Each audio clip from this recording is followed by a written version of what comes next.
The recording. Okay, I think. Yeah, I've started it. Yeah. So what was the last method that we looked at? Historical method.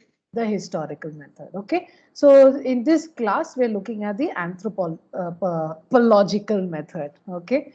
So what is anthropology?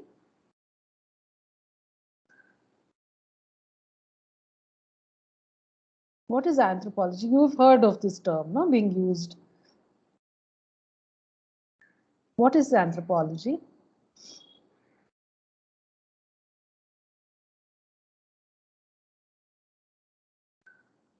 The study of human society, I guess, maybe. Okay, yes, the study of human society. What else? Anything else? Because when we say even sociology is about study of human society, then why would we say that anthropology is slightly more different? The cause and effect the human society had. Okay, the cause and effect the human society had. Okay. You'll have to excuse me every now and then. I might just be sneezing away. Okay. So I just thought I should warn you guys before you hear a loud achoo. Okay. Yes, you're right. Okay. Is there anything else? The cause and effect, and then anything else that you can think of? Oops. What happened?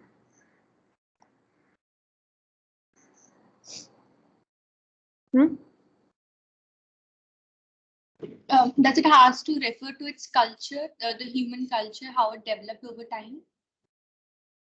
Okay, it has to refer to human culture. Yes, you're right. How it developed over a period of time. That is equally very important in the study when we are looking at anthropology. What else? Hey, is there a? Are you able to see my screen? Yes.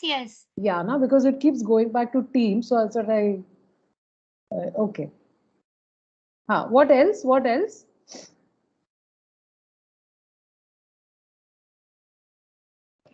How people occupy the space. How people occupy spaces. All right. All right. Anything else? Anything else that you can think of? Evolution over a period of time. What is that? Evolution over a period of time. Evolution over a period of time. Okay, okay. That is generally if you go by that image, you know, which is often shown, that is of a monkey evolving into or sorry, an ape evolving into a man. Okay, I think that itself, you know, gives us this understanding that anthropology is about that. Okay, but when you look at anthropology a lot more in depth, okay, it is about, yes, it is about understanding human societies, but it is more about understanding the nature of man, okay, in this social context. Okay, it is also about understanding human life, okay, in terms or in relationship with culture, okay, with or cultural practices, and also in terms of how these cultures and practices are developed over a period of time. Okay, so anthropology looks, yes, at the whole human biological and the, you know, the physiological characteristics, okay, and also the evolution of man, but it is more in connection with his relationship to society. Okay, and it is therefore a detailed scientific study about uh, and also an observation, okay, of how man responds to the society around him, okay, to the cultural norms that are that he is expected to follow. Okay, so this actually entails all of anthropology. And even while, you know, even when we're going to look at you know, the a branch of anthropology, or or rather a method of anthropology in the next class, okay, anthropology has also these several kind of branches, okay, where It looks at, like in terms of immersive cultures and all of that. It tries to kind of understand and look at society a little more broadly in detail than even sociology attempts to do. Okay. So while you might think that, anthropology and sociology are more or less the same, anthropology does take a step further in trying to understand what makes human beings even more different from other animals. Okay, so it also kind of uses methods such as, even archaeology and such others to kind of even look at some of the factors that have influenced even human behavior. Okay, so it's a lot more detailed study of human life and its relationship to society than even what sociology attempts to do. Okay. Now, when you look at this image, what are some of the things that come to mind? This particular image was, it was some, I think, was popular sometime in the 1800s. What do you see in this image?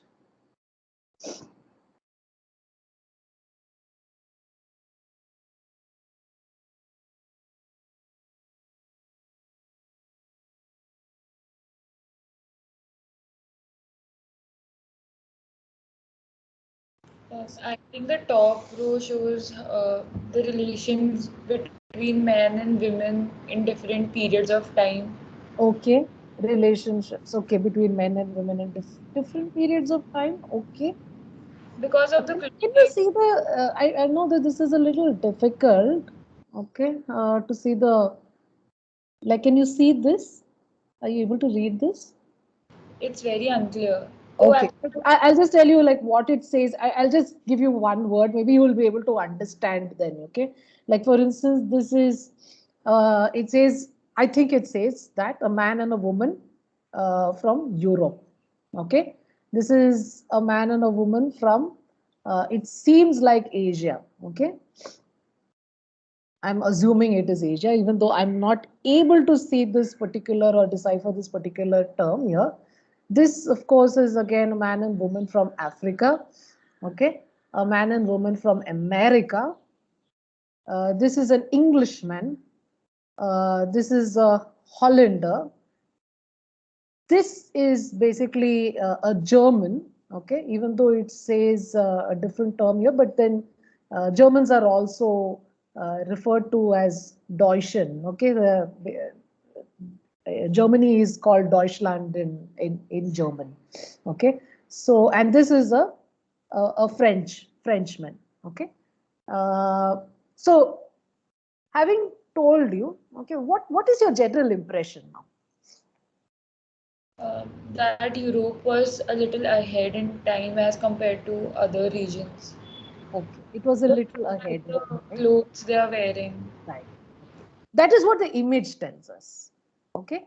It is not a detailed study that has been actually done, okay, to see or compare things. It is probably the understanding of the person who has sketched this image, okay, that Europeans by and large, okay, they are refined people, and that you can make out by their sense of dressing, the way they are standing, okay, and if you look at the people from America, okay, that is America, we are assuming before the white skinned people took over the land, okay.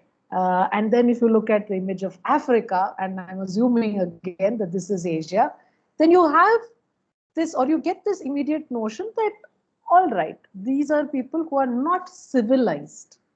Okay, why? Because civilization was marked in this form, the way you dressed and the way you conducted yourself, and probably in the manner in which you spoke and the refinement you portrayed. So all of that kind of showed that, okay, you seem like a different civilization. And then you look at these three, places, you get this feeling that, no, that probably civilization had not yet reached these three places in the in the global map. Okay, but what else comes to mind? Is this a correct image? Is this a correct understanding? Most importantly.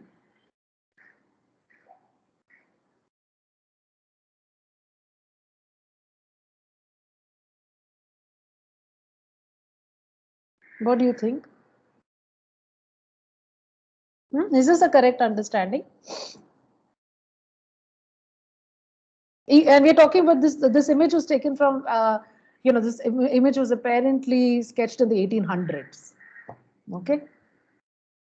You have a fair knowledge of what probably happened in the 1800s. Okay, whether it was, okay, let's take India in context. Okay, do you think most of India was like this? Or even America for that matter. I know that there were parts in America. Okay, we're not talking about North America or the US of A as we know it, but we know that there have been parts of America where, okay, civilization in the understanding of the Western concept of civilization uh, probably entered much later. But is this what you think the world really was? Yeah. I think it depends on who kind of made these sketches, like their Yeah. perception. So we can't actually trust these. Yes. Okay. So, what was commonly happening, okay, was this whole phenomena of stereotyping. Okay. Excuse me. Excuse me. This was assuming, okay, that people in the West, okay, uh, were definitely more capable of, you know, uh, a refined sense of culture. But like the way the image here, portrays, it seems like these people were a little short of the civilization the way the West had understood it to be. Okay, or the way the West had defined civilization to be. Okay, so stereotyping was a very common phenomenon at one point in time. Okay, and when you look at this image, okay, you must bear in mind that anthropology or the anthropological method, when it is employed, you never stereotype or you never assume beforehand that this is the way people are. Okay, and this is the way they must be studied, or this is the way they must be looked at. Okay, because the anthropological method, okay, just as we dealt with the definition of anthropology, it looks more at the holistic study of people. Okay, and not just people but people in societies and their cultures.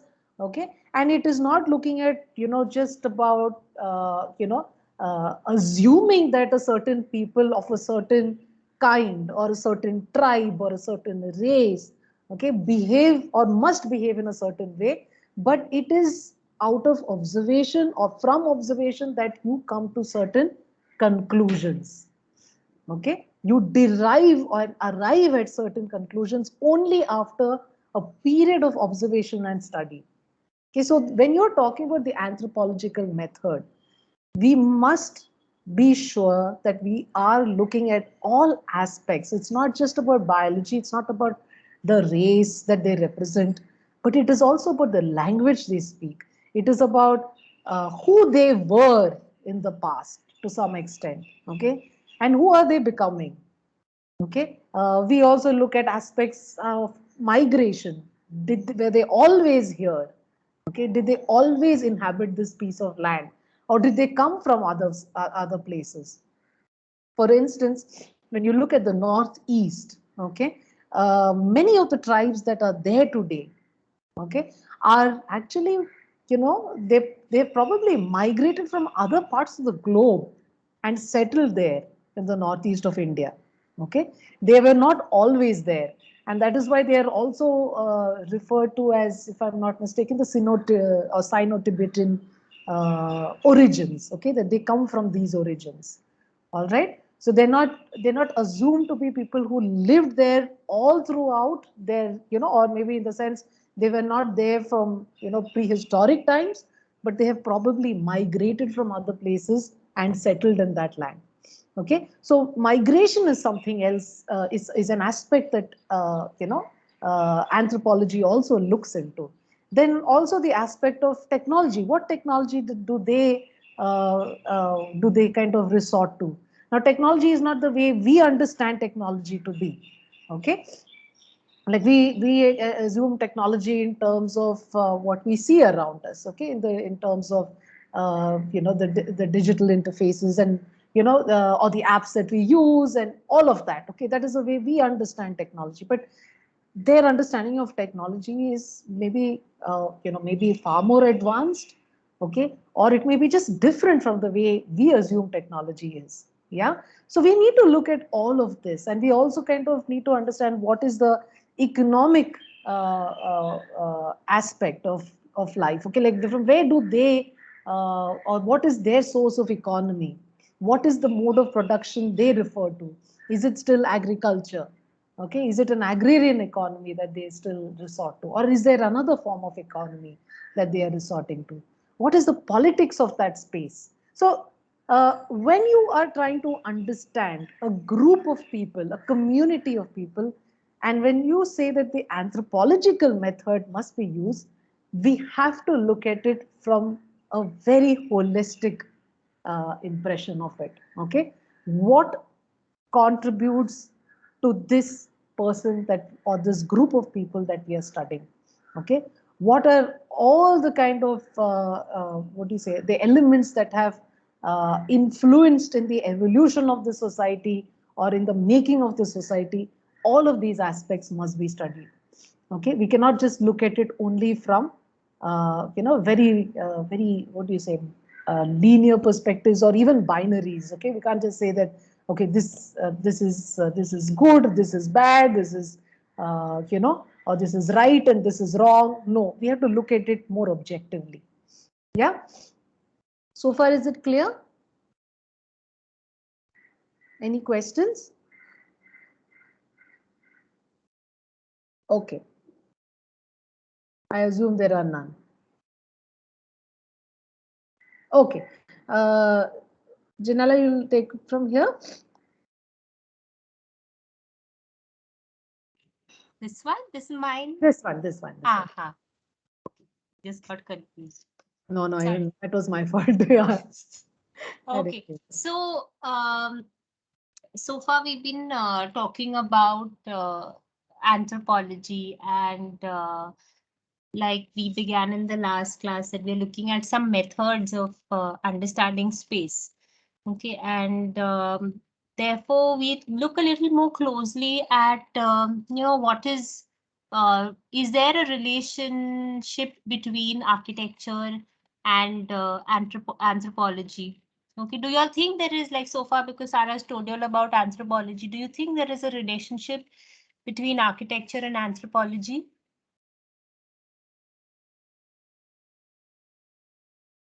Yes, there is. What kind of a relationship do you think there is? So it's a part of their everyday life, like it's the place they inhabit and what their economic situation is. So according to that, the spaces they inhabit would be, and so yeah, since it becomes a part of their everyday life, so it is related to that. Yes, absolutely. The first kind of main criteria is that it is related to everyday life. Okay. Now, if we have to look at architecture, okay, like the first kind of concern for architecture, they can, and you've been designing now, and the first kind of what do you say? The first engagement is often the site. Okay, and we have the site, like the site most often is a boundary, okay, or it is a plot. It is an area that has been demarcated or upon which the intervention is designed, is thought of, etc. Okay, now in architecture, what often happens, okay, is that I mean, all of you have also kind of heard this many times, is the word that comes up is context. Okay, and you are often wondering that what is context really? Whether the context is that is the kind of the surrounding that is just immediate to the site, is context more than physical features or physical attributes of the site and its surroundings. Okay, and very often we kind of restrict it to just that. Okay, we say that when we want to look at designing or we're looking at architecture being site specific, we often just kind of restrict ourselves to its physical attributes in terms, and especially in terms of scale, language. These are the terms that we use as architects, right? We say that, okay, what is the surround? What are the kind of, the buildings in the vicinity like? How tall are they? What kind of language, what kind of form do they have? Are they kind of, do they belong to any particular style, and so on? Okay, so site actually becomes a very kind of important, is a very important criteria for architecture, and similarly is an important criteria for anthropology as well. Okay, and in anthropology then, the place actually where the two kind of come together is about when the site is like in this image also, if you can see, the site is actually both people and the buildings together. So if you see here, there are three three images. Okay, and there are different things that are highlighted in the photograph on the extreme left and on the right. Okay, you see that in the first one, because the people are kind of blurred out or cut out, and that's why you just see only the buildings. So in this one, the buildings or the physical, and of course the street and everything. So the physical kind of aspect is highlighted, and on the right, it is the people, because they've been kind of put in different colors, each of them. The people are highlighted, and in the center one, both the building and the people are highlighted. And I think that is where anthropology or the anthropological method comes in, because it is saying that it is not sufficient to just study any one aspect in detail. It's not only about the building, and it's not only about the people. It is actually both of them, how they come together, and that is what we actually term as culture. So a lot of times the way we speak about cultural practice, okay, cultural practice is otherwise only seen as like some kind of intangible. We very often use this term, intangible. All these cultural practices are intangible, something that we cannot see, but we know, and we kind of do it over and over again, and it has some significance that people have developed over time, and most often it is either kind of attributed to one place, or it is attributed to some elements of a space. Okay, but actually these, when you kind of think about it in a little more detail, you'll realize that these kind of cultural aspects or features are not or cannot be without people themselves, because it is people who are performing these rituals. It is people who are engaging with these customs.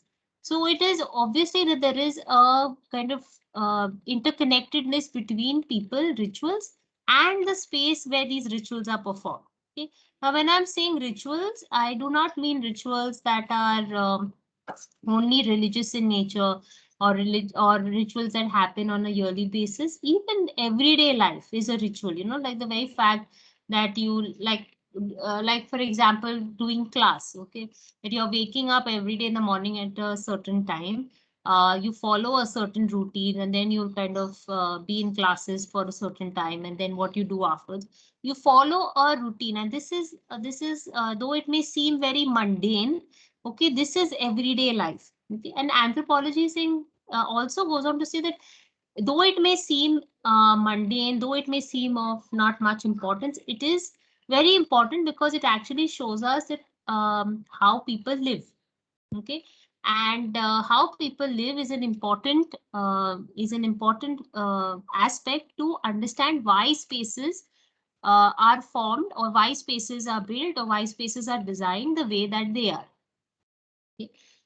So one is now this idea of site is definitely on the scale or on the at the plot level. Okay. Another kind of engagement or another kind of relationship of site is also at a city level. Okay. Now when I may use the word city, but I'm actually meaning a kind of a scale up of what we're talking about. So it could, if the city is just to show that it is a much larger area, the city does not mean that it is only about the city. It could be a village, it could be a town. Okay. But this again to show that there is some kind of relationship that exists between the site and within its larger context. Okay, again, the term context. So context is not just, so we are kind of trying to expand out the idea of context. Context now is not only its kind of immediate surrounding or the immediate surrounding of the site. Context is also the relationship that it has with a scale up, with an element that is scaled up. Okay, so if for example, like take for example a suburb. Okay, I'll give you an example of a suburb in Bombay. There is, say, a Ville Parle, a suburb. Okay, there is this suburb, but one is that it is one of the northern suburbs. Okay, so it kind of automatically becomes part of that context. Secondly, it is one of the suburbs of Bombay city. So then again, it places it within the kind of entire greater Bombay area. So you see that how it is important then for us to understand it within these different scales. Okay, and similarly for your own sites. Okay, when you all have so far only kind of you all have put together the fact file, you all have your structures ready. Okay, it is important for you to now start seeing the structure in its kind of relevance and its relevance beyond just that site that is there. Okay, and if we've seen sometimes in especially when we discuss historical buildings, we usually end up looking at the building just for itself. Okay, the anthropological method is being suggested so that you say that, okay, that what is the relevance of this building? Okay, what is the relevance of this site? What is the relevance of the structure beyond being just for itself? Okay, by just describing it. Now, so far, what we've done, we only described it for itself, saying that this is its layout, these are its components. Okay, but does it not, like, because it is existing in a particular space, it definitely also makes a connection beyond that boundary within which it exists. Okay. Now, when we when we are looking at boundaries and we are looking at scales, it also means that what we are setting up is also what we can term as socio-spatial relationships. Okay, like this term between like in the way people use their buildings and space is called a socio-spatial relationship. So where architecture most often may only kind of concern itself with the spatial and anthropology with the social, it is when the two come together, what we see is a socio-spatial relationship. Okay, and the socio-spatial relationship saying that how an architecture, or how a building, or how a structure allows for those activities to happen, allows for those functions to play out. Okay, because of course it's not like all these kind of activities, or what we very kind of very loosely term as the social aspects of space, or the cultural aspects of space, they actually are all housed within a particular structure. No, sometimes not even a structure, it might be a demarcated open space also. So so all these activities correspond to that space, and hence it becomes important for us to read them as not being separate, not architecture separate, and not kind of social customs or activities as separate, but of them together, and this idea of socio-spatial relationships. Okay, like how they both are intertwined, And what are the elements? Sometimes what happens is that there are particular elements that correspond to these activities, so they are placed over there, and sometimes there are new elements or new kind of layouts or organizations that are enabled to allow for the functioning of this activity. Okay, and what I'll just give an example for this. For example, the Otla. Okay, the Otla is very much a socio-spatial element. Okay, because you know that it is placed at a particular space in the house, which is at the entrance. Okay, so that it is close to the street, so people are able to interact with their neighbors or people passing by whom they know. So that is when they kind of sit, and it becomes it becomes a space where they kind of come together, and which may not seem like it's too much to do, but it is actually an important cultural element, and that is why the Otla would become an important element to study as a socio-spatial element within structures wherever they may be present. Then when we are looking at so like now when we the other kind of like taking on from the Otla really is the idea of the house. Okay. Now there were quite a few of you in the class as well who had the structure of the house, and they were saying that it was very old, it was within the family, or the family resided in the vicinity, and there were stories and memories that they had. Okay. Now, the general kind of tendency to study history or to study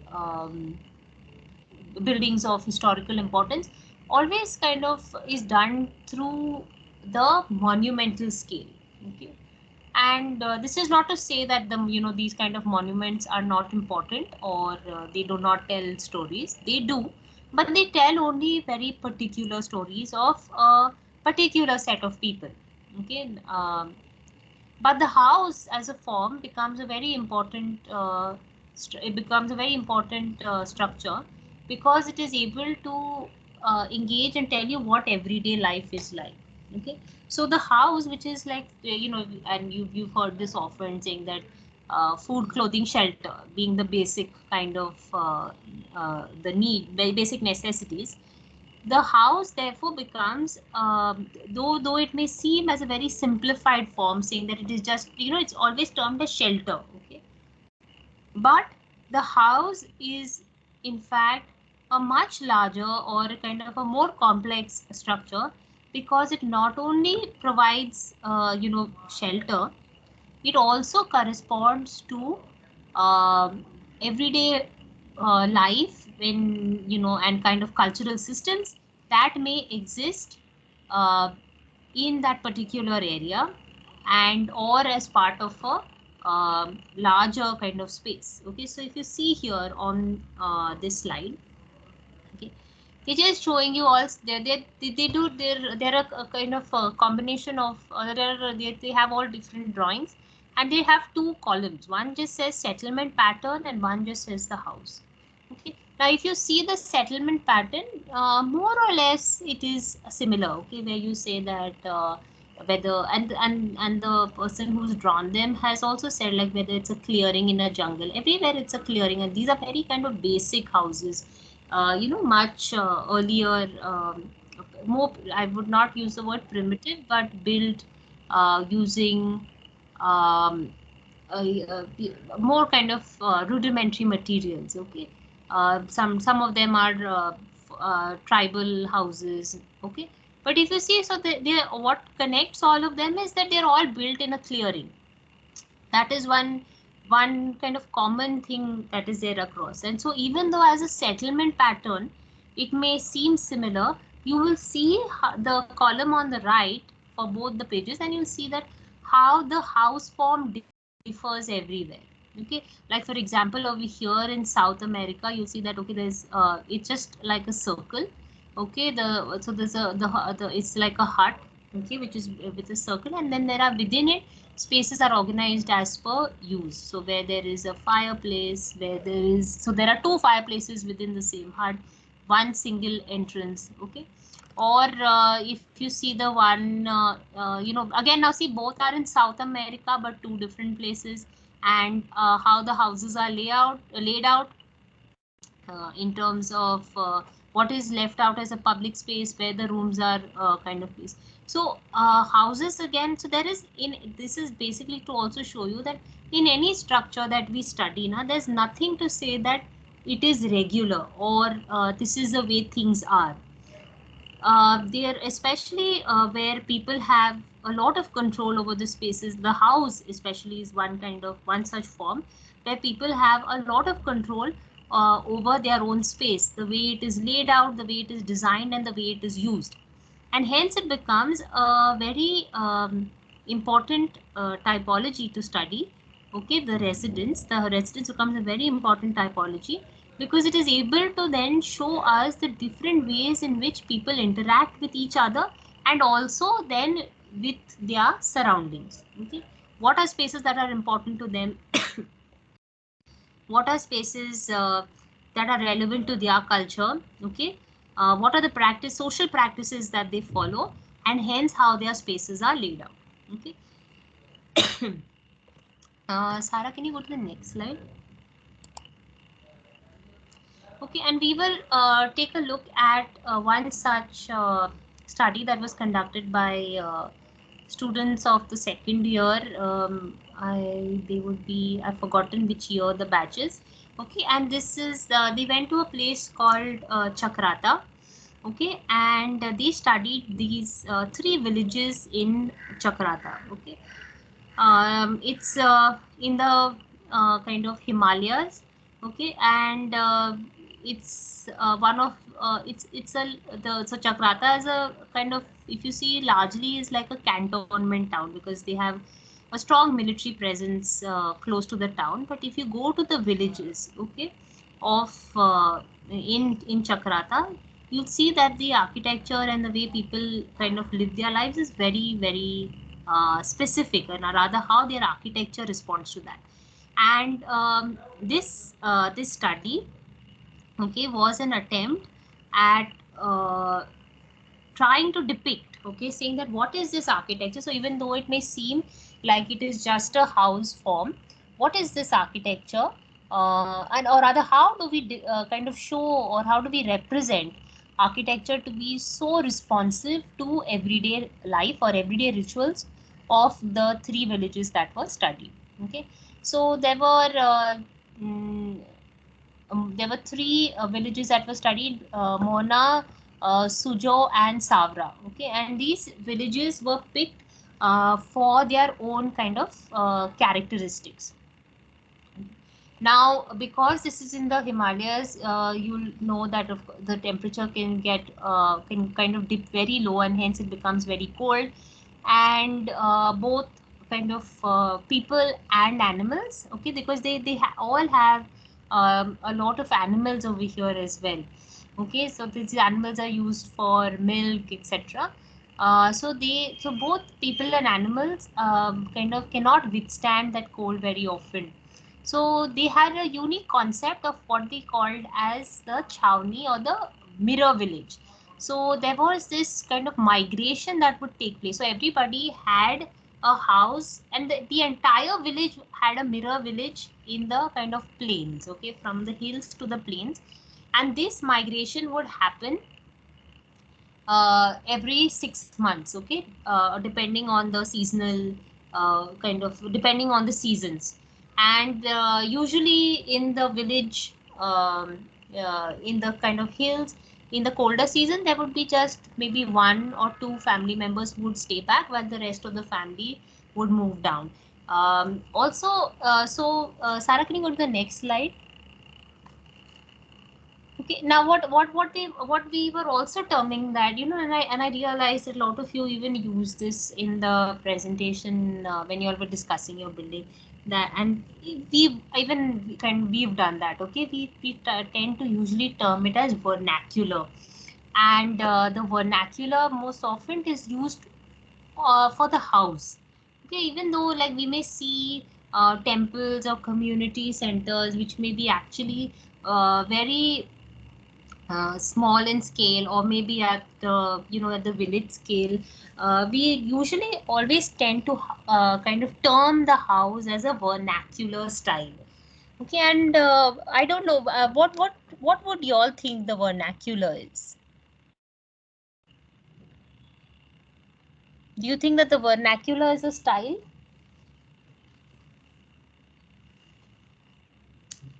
Yeah. Can we want to elaborate on that? What do you think it is a style? Like, why would you call it a style? I'm not sure, but maybe because of how it's a style because we usually connect it to the typology of houses and building and structure. So usually something which is old or in rural places, we consider it to be a vernacular structure. Or Yes, absolutely. Anybody else? What do you think of it? It's mostly like climate conscious because people have been living there for a long time, so they know exactly how to like build it to the best possible way with like local materials and stuff. Okay. So there's like so two both very interesting kind of perspectives from both of them. Anybody else?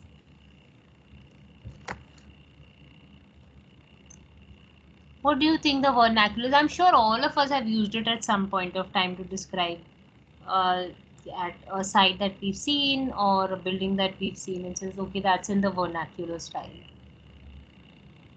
Do you think now let's kind of ask another question. Do you think the vernacular is a style?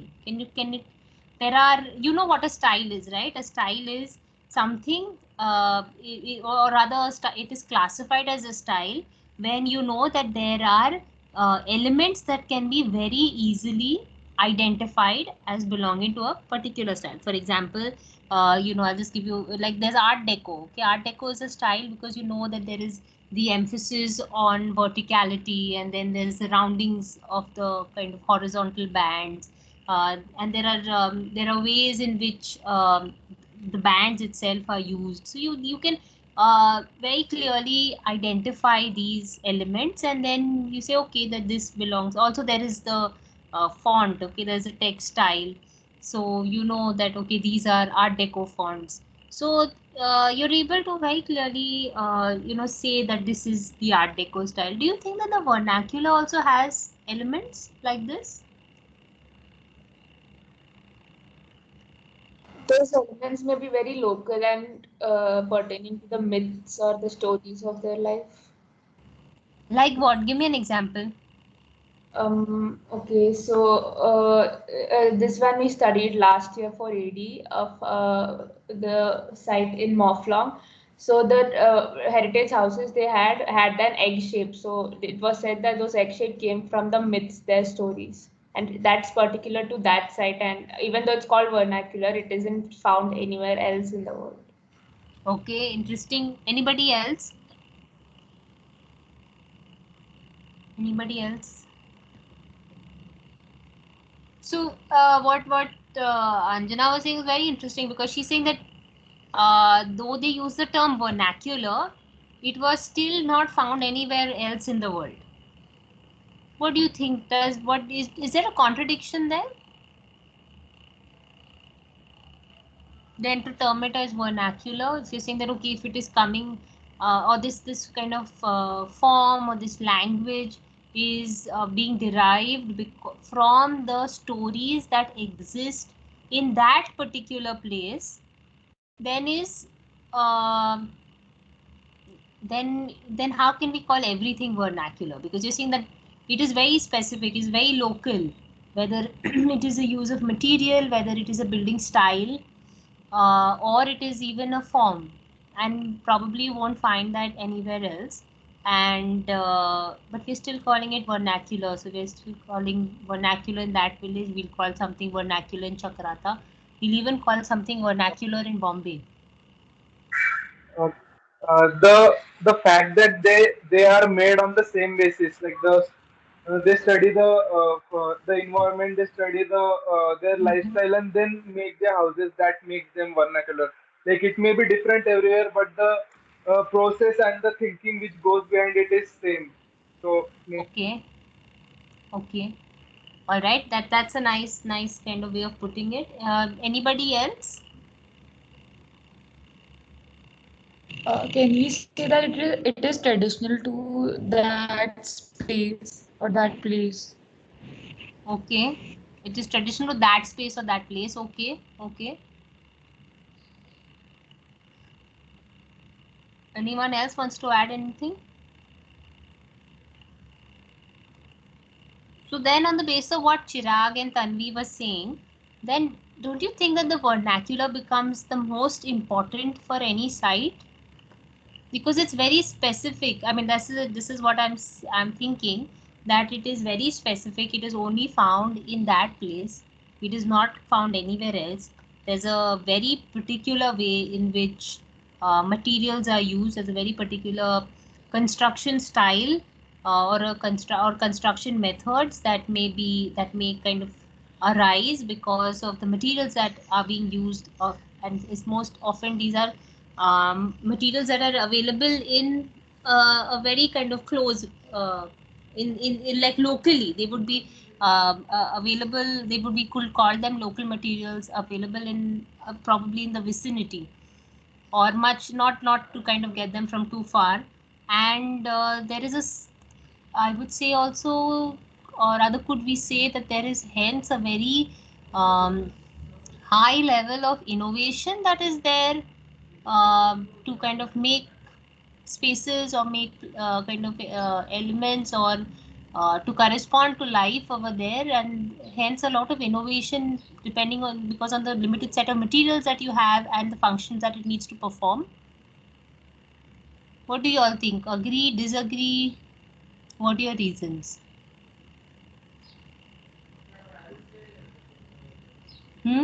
What do you all think?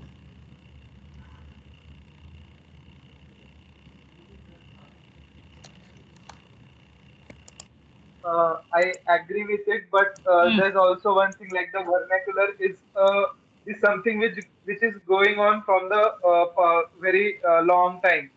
But Okay. as we move in the time, the different kinds of material and techniques develop which are more helpful than the vernacular thing. So at some place like the vernacular thing is useful, but we need to inculcate it with the modern thing.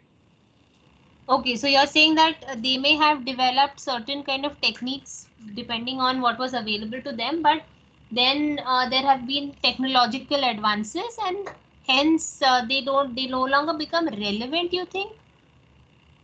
And those can be applied. They are relevant, but the technology has like developed, and the efficiency of the new material and the technique is like somewhat more than the old things. So like they that can add to the vernacular. Okay, okay, all right. So in a lot of ways, the vernacular would make do with what it has. It would not probably, and it's in some sense it often also does not require to adapt. Of course, sometimes it does also, because there could be a scarcity of material. There could be other social factors that would require them to use different materials or different ways of building. Like I'll give you an example. Sometimes, especially if you look at houses that are built like this, they're very they would be a lot of not the entire structure, but at least most of the structure would be built by the inhabitants themselves. But with changes in family structures, the type of materials that are available, they also then over a period of time uh, replace these materials or use newer materials, use newer forms of construction. Okay, so yeah, you're right about that, Chirag. Sarah, can we go to the next slide, please?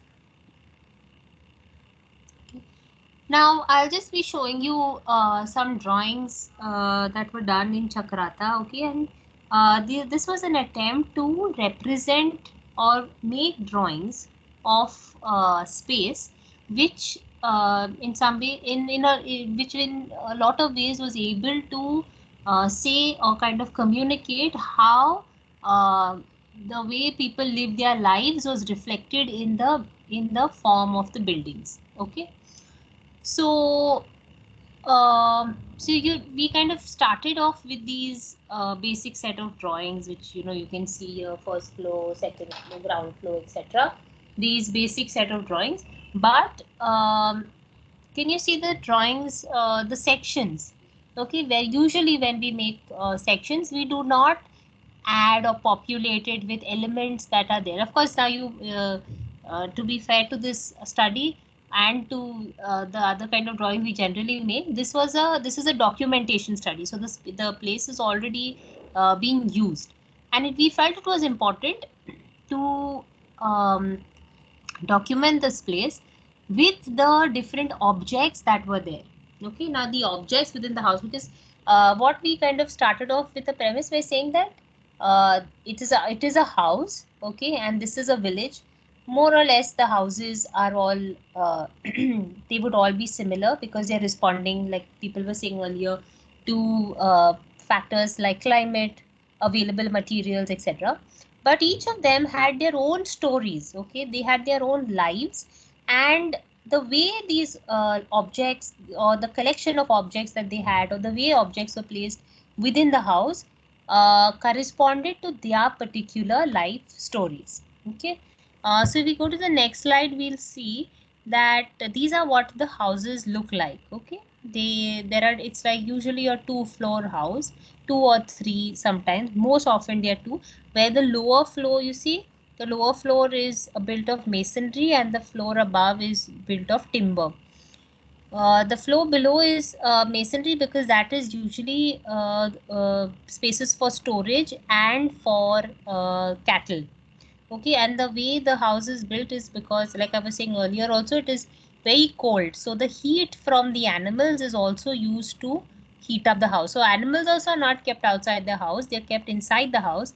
And if you see here on the second image, you'll see that that's why there's a very kind of a small the doorway is very small because it only needs mainly animals to go in. Okay, people usually enter from a trapdoor from the top of the house directly. Okay, and so when you go to the next slide, okay, we started off by saying that, okay, we that there is it is interesting how these two kind of materials come together. There is, like, it has a masonry base and a timber top, and let's see, like, and we had to study it for its construction detail of how these the two materials came together, how the different elements, and of course how the house was organized. But when we Sarah, can you go to the next slide, please? Okay, actually, then we started seeing that there were relationships that the house made with its immediate cluster. Like if you can see the one which says "Once upon a time," okay, the house had a context, or kind of corresponded to a context in its immediate cluster, as well as to the village as a whole. Okay, so village, and if you see there are a cluster of around 20 to 30 houses. This is the size of each village over here, which is then surrounded by farmlands and trees and things like that. Okay, so it was important then to study this relationship that the building had with its. So then the 3 scales were identified. One was the building for itself, okay, and that is the drawings that you saw in the beginning, the wall sections. Okay, the second was the building within the cluster. Okay, and the third is this one, which is also, and this is the way we decided to title the drawings then, okay, which is called B story. Because so B kind of keeping in the house itself. Okay, all houses had a little box where they would let a beehive kind of grow and collect honey from. And this kind of important it was seen like a very natural thing that everybody has it. And if you see this drawing here with this person, where it says, no, the best way to get rid of the honey is by burning it before they sting you. So how this little kind of space was actually created within the wall itself. So all houses had this. And then what was done was to say that, okay, that is there a story that goes beyond that, and what are the spaces? So elements like this were picked up. Okay, so an object like over here, the object is the beehive, and that object was then picked up, and all the spaces that were relevant to that were then mapped out. Okay, so the house then, if you see, goes beyond it. From like, if we had to just say that, okay, this is an interesting element in a house, we most likely would have been restricted to just this frame where you have a space for the beehive. But when you understand it as a set of relationships or a set of transactions sometimes, okay, you realize that the space of influence goes beyond the house. Okay, it goes to other houses, it goes to villages, the way people gender, okay, or open space, how it is used, who's traditionally kind of carrying out these rather largely involved in these programs. So it is able to then so architecture then becomes not just for its building, because like the way you would regularly study this building, so that, okay, this interesting materials, that two materials come together, very interesting, different house type, because it's in a particular climatic zone, and that is how we would end up drawing the building. But the understanding of it becomes so much more richer when we start seeing them, that how do people inhabit these spaces, why are they inhabiting spaces like this, and what are the relationships that are there because of smaller kind of objects, elements within these space, and how then stories are actually formed, or you have your like the spatial narrative that we kind of very often say becomes apparent in a study like this, or becomes apparent when we use a method like this. Okay, yeah. Anybody has any questions?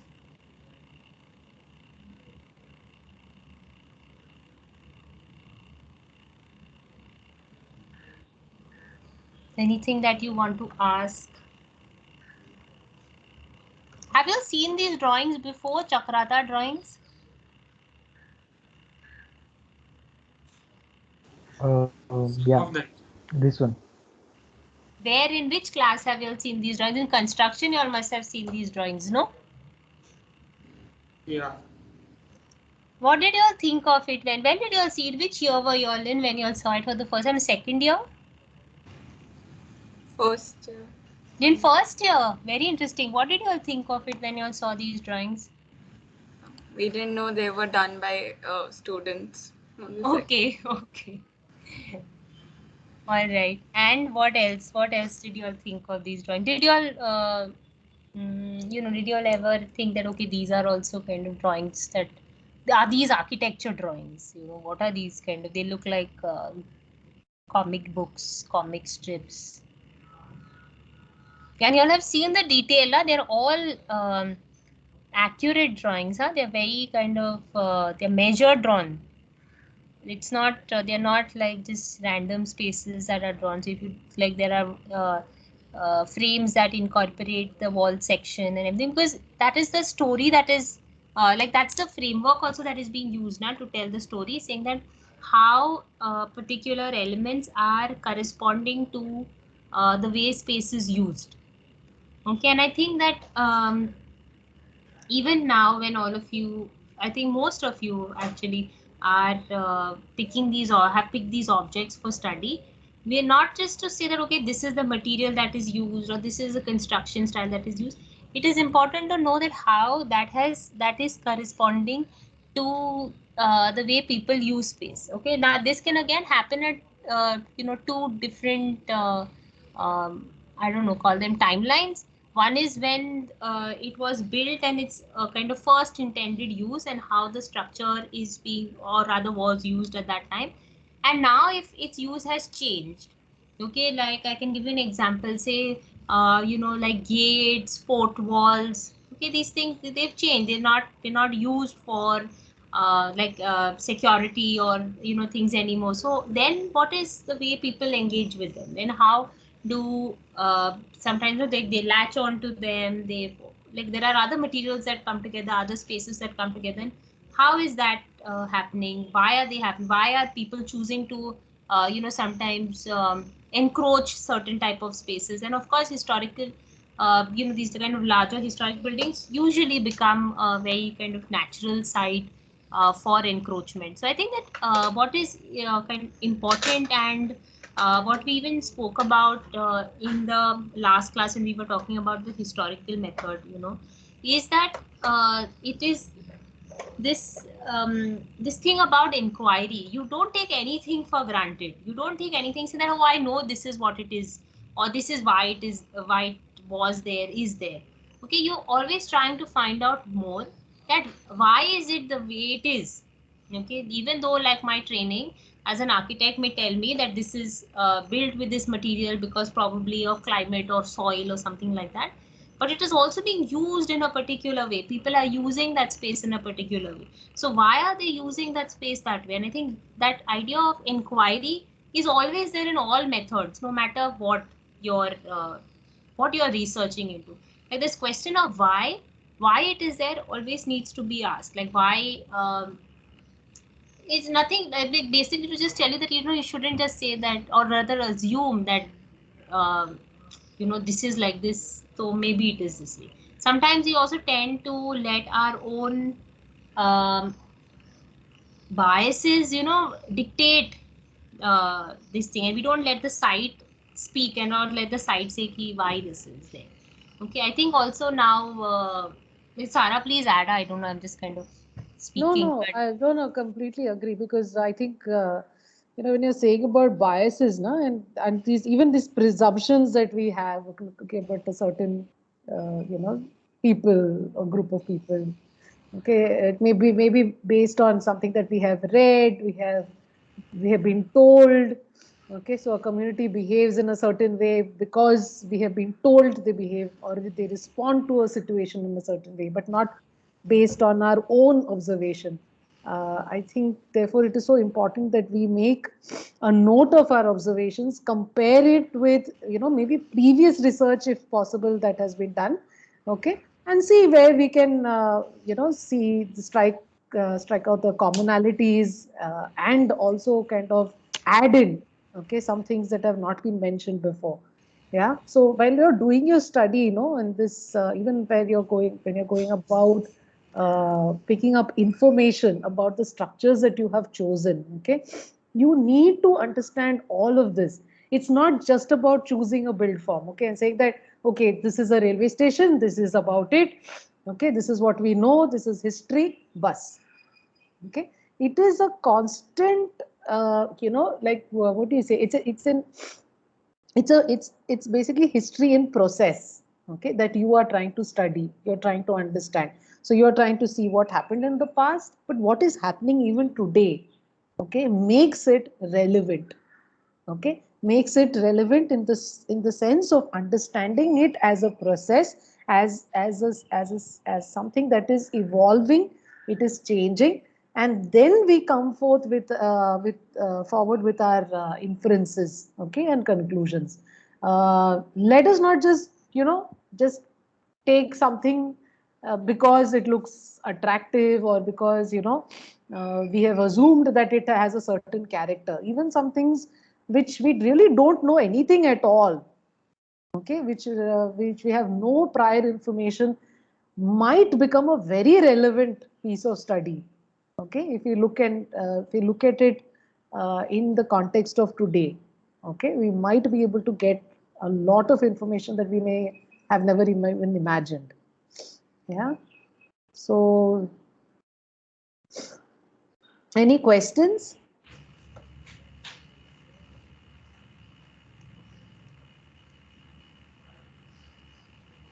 Okay, you have understood everything. Okay, very nice. Yes, Atharva, yes. Then, like, how is it different from the historical approach? Because in both the terms, we tend to we tend to uh, research on what it is there, and not on what we think. So how, Yes. like, both are different? So you will see similarities when we are saying the historical, anthropological, and then even in the next class when we are looking at the ethnographic method. Okay, you will see similarities in all three of them. But you know where the historical process stops, sorry, the historical method stops, okay, that's where the anthropological takes over. In the sense, when we are looking at the historical method, we are mostly looking at what happened in the past, okay, we're looking more in terms of, you know, the relevance it had or the significance it had in the past, okay. But when you're looking at the anthropological method, we are looking more in the sense of its connection to present day times, and also, you know, in terms of the people who inhabit that space. Okay, we are looking at it from their perspective as well. Okay, so that is why we need to look at it from the present day context. Okay, so when we are saying that we want to study what is the relevance, let's say, of a temple, okay, that you may have chosen, okay, it may be whatever the nature of the temple, or the deities of that temple, okay. But what is it in terms of, you know, in a historical method we are employing, we are looking at, okay, when was it built, okay, on what pretext was it built, okay, what was the context also, okay.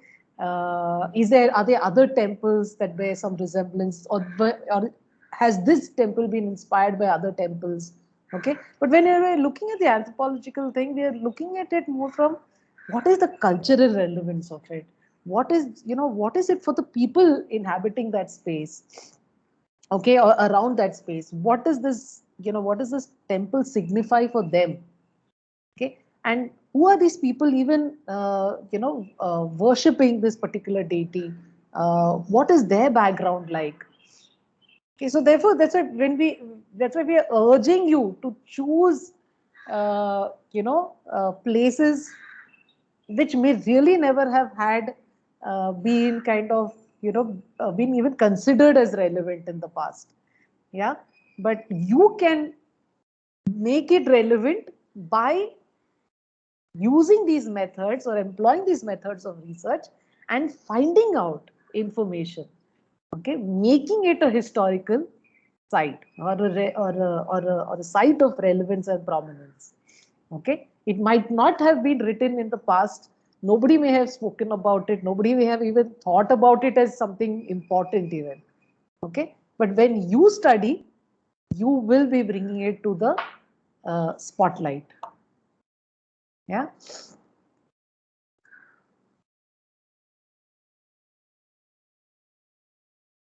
Any other question?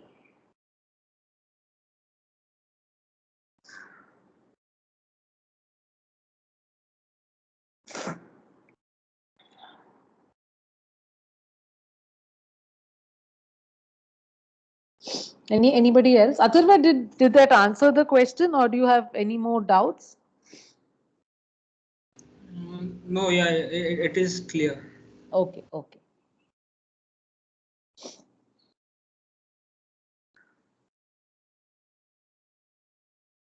Anybody else? Okay. So then, Jinala, we stop here, or what Yeah, do I we? think we'll stop here, and we just kind of I'll just stop the recording. Ha.